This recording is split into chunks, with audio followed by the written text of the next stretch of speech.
If you run a cryptocurrency business, then you understand how quickly records can pile up.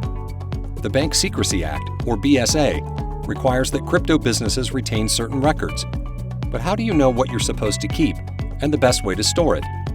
One of the most important documents that you'll want to always have on hand is your FinCEN registration confirmation.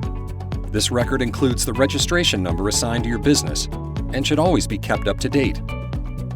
Other common documents that crypto businesses should maintain include FinCEN 314A requests, suspicious activity reports, or SARs, and any supporting documentation, monetary instrument log for purchases from $3,000 to $10,000, currency transaction report, or CTR logs, AML training logs, information collected in accordance with the funds transfer and travel rules, any supporting documentation related to these records, any and all customer and transaction records.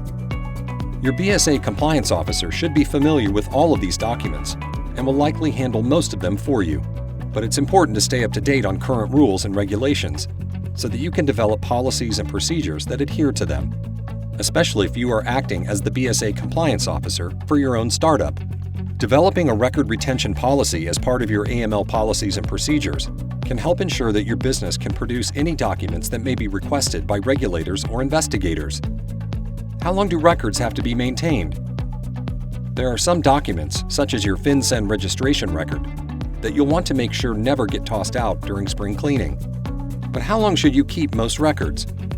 In general, the BSA requires that financial institutions keep all records on file for at least 5 years.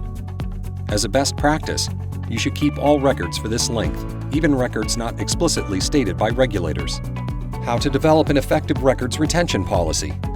By taking the time to develop a records retention policy, you can save yourself a great deal of time and frustration in the long run.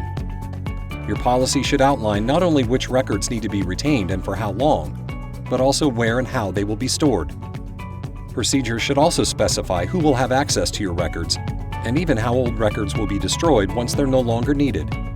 Training your employees on your record retention policy and ensuring that it's enforced can help make it much easier for everyone at your company to stay organized. Just remember to review your policy each year in order to make sure it stays up to date. If you need help developing your crypto company's records retention policy or identifying which documents should be included, BitAML is happy to help. Contact us today for a free consultation.